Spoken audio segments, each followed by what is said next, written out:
ഈ ഒന്നാമത്തെ വിഭാഗം നമ്മളിൽ ഉണ്ടോ എന്ന് നിങ്ങൾ ചിന്തിക്കണം. ഈ ഒന്നാമത്തെ വിഭാഗമാണ് അള്ളാഹുവിന് ഏറ്റവും അധികം സമ്പത്തിന്റെ വിഷയത്തിൽ ഇഷ്ടപ്പെട്ട വിഭാഗം. ഈ ഒന്നാമത്തെ വിഭാഗം. ഈ ഭാഗത്ത് ഒരു സൗണ്ട് കിട്ടുന്നില്ല കേട്ടോ. ഈ ഭാഗത്ത് ഇതിലുള്ള സാധനം എടുത്ത് വെക്ക്. ആകെ 2 ബോക്സിലേ ഉള്ളൂ. 2 ബോക്സിന് തീരെ പോരാ. ഇത് നീക്കിയാൽ ഈ സൈഡ് കിട്ടൂല. ഇത് നീക്കണ്ട. ഇത് നീക്കിയാൽ ഈ സൈഡ് കിട്ടൂല. അത് ശരാൻ ഒരുപോലെ കൊടുത്ത വിഭാഗമാണ് ഒന്നാമത്തെ വിഭാഗം. സ്വത്ത് മാത്രമല്ല, ഒരുപാട് വസ്തുവുണ്ട്, ഒരുപാട് സ്വത്തുക്കളുണ്ട്, ഒരുപാട് ഏക്കർ കണക്കിന് പുരയിടങ്ങളുണ്ട്, ശരിക്ക് എപ്പോഴും പോക്കറ്റിൽ നിറച്ച് കാശുണ്ട്. അതോടുകൂടി തന്നെ അള്ളാഹു അതെങ്ങനെ വിനിയോഗിക്കണമെന്ന അറിവും അള്ളാഹു കൊടുത്തിട്ടുണ്ട്. വാസ് വേണം കേട്ടോ, കുറച്ച് വെച്ചാൽ തീരെ കുറച്ച് നമ്മൾ മാത്രമേ, അതും അള്ളാഹു കൊടുത്തിട്ടുണ്ട്. രണ്ടാമത്തെ വിഭാഗം. അപ്പൊ ഈ ഒന്നാമത് പറഞ്ഞ വിഭാഗമാണ് അള്ളാഹുവിന് ഏറ്റവും അധികം ഇഷ്ടപ്പെട്ട വിഭാഗം. രണ്ടാമത്തെ വിഭാഗം, സമ്പത്ത് അള്ളാഹു പടച്ച തമ്പുരാൻ കൊടുത്തിട്ടില്ല, അറിവ് മാത്രമേ കൊടുത്തിട്ടുള്ളൂ. ഒരുപാട് സ്വത്തൊന്നും അള്ളാഹു കൊടുത്തിട്ടില്ല, അറിവ് മാത്രമേ കൊടുത്തിട്ടുള്ളൂ. എങ്ങനെ വിനിയോഗിക്കണമെന്നറിയാം. നേരത്തെ വെച്ചിരുന്ന പോലെ വെച്ചിരുന്നാൽ മതി, ഒന്നും ചെയ്യണ്ടേ. വീണ്ടും മുഴക്കോ.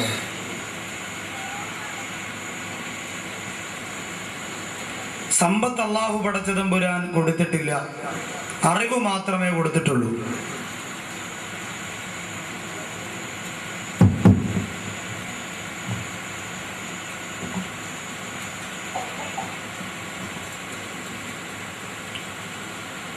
അതാണ് രണ്ടാമത്തെ വിഭാഗം.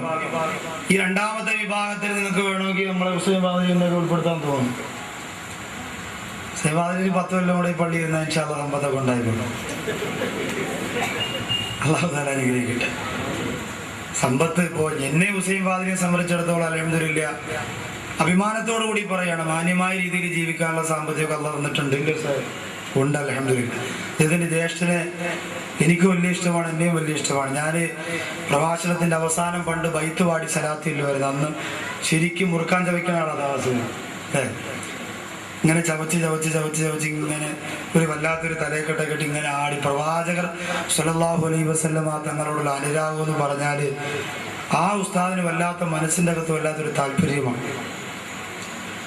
പക്ഷേ നമ്മുടെ സാധാരണ ചില പള്ളികളിലൊക്കെയുള്ള 2000-ഉം 3000-ഉം ശമ്പളത്തിന് ജോലി ചെയ്യുന്ന പാവപ്പെട്ട ഉസ്താദുമാരെ സംബന്ധിച്ചിടത്തോളം ഒരു വരുമാന മാർഗങ്ങളുമില്ലാതെ 1-ാം തീയതി ശമ്പളം കിട്ടണമെങ്കിൽ പ്രസിഡന്റിന്റെ വീട്ടിൽ പോയി, പ്രസിഡന്റ് ചന്തയിൽ നിന്ന് വരുന്നത് വരെ, സെക്രട്ടറി കമ്പോളത്തിൽ നിന്ന് വരുന്നത് വരെ അവിടെ പോയി കാത്തിരുന്ന ശമ്പളം വാങ്ങി വീട്ടിൽ കൊണ്ടുപോകുമ്പോ ഒന്നിനും തികയാത്തൊരവസ്ഥയിലേക്ക് എത്തുമെങ്കിലും അള്ളാഹു അതിലൊക്കെ കൊടുത്ത ബറക്കത്ത് കൊണ്ടാണ് പാവപ്പെട്ട ഉസ്താദുമാരും മുഅല്ലിമീങ്ങളും അള്ളാഹുവിന്റെ പള്ളികളിൽ സേവനം ചെയ്യുന്ന പ്രിയപ്പെട്ട പണ്ഡിതന്മാരും ഒക്കെ ജീവിച്ചു കൊണ്ടിരിക്കുന്നത്. എങ്ങനെ പണം ചെലവഴിക്കണമെന്ന അറിവ് മാത്രമേ കൊടുത്തിട്ടുള്ളൂ, പണം അള്ളാഹു കൊടുത്തിട്ടില്ല. പക്ഷെ അവർക്കൊരാഗ്രഹമുണ്ട്, അള്ളാഹുവേ എനിക്കും നീ പണം തന്നിരുന്നെങ്കിൽ EMS സംഘടിപ്പിക്കുന്ന സാധുക്കളായ പെൺകുട്ടികളുടെ വിവാഹത്തിന് വേണ്ടി 10,000-ഉം 50,000 രൂപ പറയുമ്പോൾ അവരെ കാണുമ്പോ മനസ്സിന്റെ അകത്ത് വല്ലാത്ത കൊതി തോന്നുകയാണ്. അള്ളാഹുവേ എനിക്കും നീ സ്വത്ത് തന്നിരുന്നെങ്കിൽ അവര് കൊടുക്കുന്ന പോലെ 10 പവനും 5 പവനും കൊടുക്കാൻ എനിക്കും കൊതിയുണ്ടായിരുന്നു തമ്പുരാനെ എന്ന് പറഞ്ഞുകൊണ്ട് അവന്റെ മനസ്സിന്റെ അകത്തൊരു സങ്കടം അള്ളാഹു കൊടുത്തിട്ടുണ്ട്. ഇതാണ് രണ്ടാമത്തെ വിഭാഗം. ആഗ്രഹമുണ്ട്, പക്ഷെ സമ്പത്തില്ല. മനസ്സറിഞ്ഞ ആഗ്രഹമാണ്. സമ്പത്തില്ലാത്ത എല്ലാവരും ഇങ്ങനെ ആഗ്രഹിക്കും, എനിക്ക് കാശുണ്ടായിരുന്നെങ്കിൽ ഞാൻ നമ്മുടെ പള്ളിക്ക് ഒരു ഔള് കെട്ടിക്കൊടുത്തന്നെ. കിട്ടുമ്പോ അറിയാം, തിരിഞ്ഞിക്കത്തില്ല അവർ. കിട്ടുമ്പോ പിന്നെ വാപ്പയാന്നറിയില്ല, ഉമ്മയാന്നറിയില്ല. കൂട്ടുകാരൻ വന്നിട്ട് അസ്സലാമു അലൈക്കും എന്ന് പറയുമ്പോൾ പറയും വഅലൈക്കും അസ്സലാം എന്ന് പറഞ്ഞ് പിന്നെ മുഖത്തോട് മുഖം നോക്കാൻ നേരം കിട്ടും. കാരണം പോക്കറ്റ് പൊങ്ങിയത് കൊണ്ടാണ്. അതുകൊണ്ട് അങ്ങനെ ആഗ്രഹിച്ചിട്ട് മനസ്സ് നിറഞ്ഞ ഒരു ആഗ്രഹം, എനിക്ക് അള്ളാഹു സ്വത്ത് തന്നിരുന്നെങ്കിൽ ഞാൻ ചെയ്യുമായിരുന്നു എന്ന ഉറച്ച ഒരു ചിന്ത മനസ്സിലുള്ളവരാണ് രണ്ടാമത്തെ വിഭാഗം. ഈ രണ്ടാമത്തെ വിഭാഗത്തെ അള്ളാഹു ഉൾപ്പെടുത്തിയിരിക്കുന്നത് ഒന്നാമത്തെ വിഭാഗത്തിന്റെ കൂടെയാണ്. ഏറ്റവും ശ്രേഷ്ഠവാന്മാരുടെ കൂട്ടത്തിലാണ്.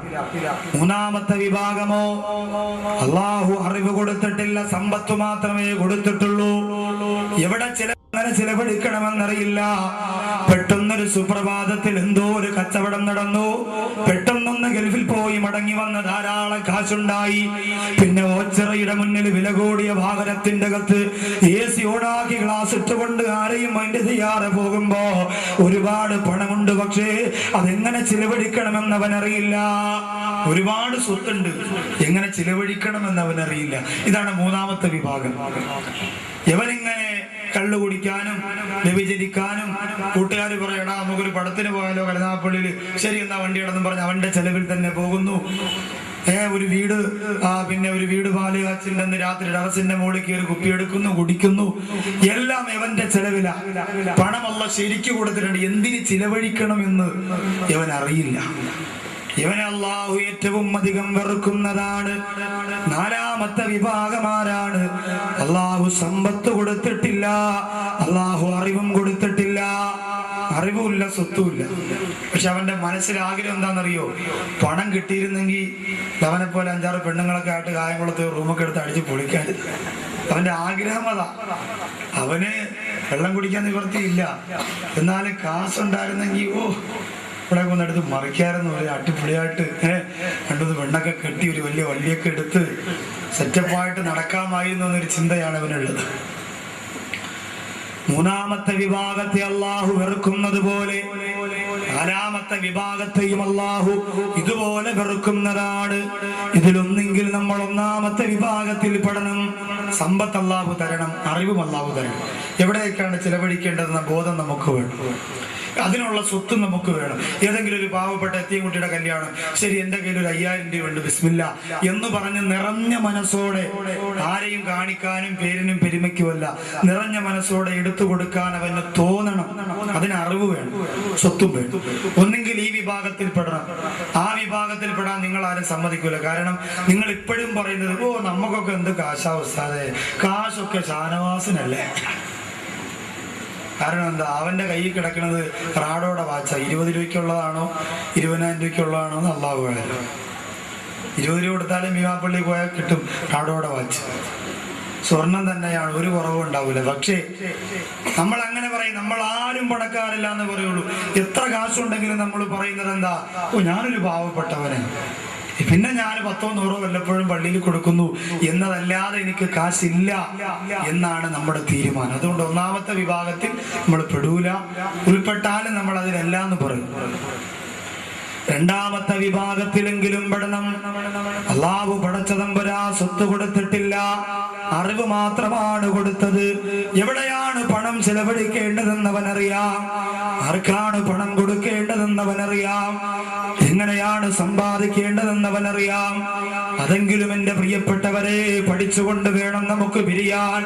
നിങ്ങൾക്കറിയുമല്ലോ അള്ളാഹുവിന്റെ പരലോകം, ഭൗതികമായ ലോകത്ത് മനുഷ്യന് വേണ്ടി അള്ളാഹു പടച്ച തമ്പുരാൻ എല്ലാവിധ ചോദ്യങ്ങളും നടത്തപ്പെടുന്ന ആഖിറലോകമുണ്ടല്ലോ. യൗമ യഖൂമു റൂഹു വൽ മലായികതു സഫാ ലാ യതകല്ലമൂന ഇല്ലാ മൻ അദിന ലഹു റഹ്മാൻ. അല്ലാഹുവിന്റെ അനുമതിയില്ലാതെ ചലിക്കാൻ കഴിയാത്ത പരലോകമുണ്ടല്ലോ. ഒരു കാൽപ്പാറം പോലും മുമ്പോട്ട് ചലിപ്പിക്കാൻ കഴിയാതെ പടച്ച റബ്ബിന്റെ കോടതി കിടന്ന് വല്ലാതെ മനുഷ്യൻ ബുദ്ധിമുട്ടുന്ന കാലഘട്ടത്തിൽ അല്ലാഹുവിന്റെ റസൂൽ പറയുകയാ, ലാ തസൂലു ഖദമാ ഇബ്നു അബ്ദി, ഒരു അടിമയുടെ കാൽപ്പാറം അല്ലാഹു ചലിപ്പിക്കുകയില്ല. ഹത്താ യുസ്അല അൻ റബ്ബി, 4 കാര്യങ്ങളെ കുറിച്ച് അവനോട് ചോദിക്കുന്നത് വരെ, 4 കാര്യങ്ങളെ കുറിച്ച് ചോദിക്കുന്നത് വരെ. എന്റെ എംഎസിന്റെ പരിപാടിക്ക് വേണ്ടി നിറഞ്ഞു കവിഞ്ഞ പ്രിയപ്പെട്ട എന്റെ ചെറുപ്പക്കാരാ, എന്റെ പ്രിയപ്പെട്ട ഉമ്മപെങ്ങന്മാരെ, നമ്മുടെ കാൽപ്പാറങ്ങൾ ചലിപ്പിക്കാൻ കഴിയില്ല. 4 കാര്യങ്ങളെ കുറിച്ച് അള്ളാഹു ചോദിക്കുന്നത് വരെ കാൽപാദങ്ങളെ ചലിപ്പിക്കാൻ കഴിയില്ല. ഒന്ന്, നമ്മുടെ ആരോഗ്യത്തെ കുറിച്ച് അള്ളാഹു ചോദിക്കും. എന്തിനാണ് ആരോഗ്യം ചെലവഴിച്ചത്? യുവാക്കളായ നിങ്ങളോടാണ് അത് ചോദ്യം. വയസ്സായവർ വിചാരിക്കും നമ്മളോട് അങ്ങനെ ചോദിക്കില്ല, നമുക്ക് ആരോഗ്യം ഇല്ലല്ലോ. ആരോഗ്യം ഉണ്ടായിരുന്നല്ലോ പണ്ട്. ഒരു 20 വയസ്സ് 25 വയസ്സൊക്കെ ആയപ്പോ. ഇന്ന് പള്ളിയിൽ പോണ ചെറുപ്പക്കാരെ നിങ്ങൾ ചേരി തിരിച്ചുകൊണ്ട് കളിയാക്കുമെങ്കിൽ വയസ്സാകുമ്പോൾ എന്തെങ്കിലും ജോലി വേണ്ടേ? പള്ളിയിൽ നടയിൽ വന്നിരുന്നുകൊണ്ട് മുറുക്കാനും നിന്നുകൊണ്ട് മറ്റവൻ ആ പാർട്ടിയില്ല, ഇവൻ ഈ പാർട്ടിയില്ല അതുകൊണ്ട് അവൻ പള്ളിയിൽ കയറി എന്ന് പറഞ്ഞ് കളിയാക്കും. പണ്ട് ഉപ്പാപ്പ ഒരു പള്ളിയില്ലായിരുന്നു, തിരിഞ്ഞു നോക്കാതെ പോണ പെണ്ണിന്റെ വെക്കുന്ന ഓട്ട വിളിച്ചു പോയി നോക്കി ഉപ്പാപ്പ.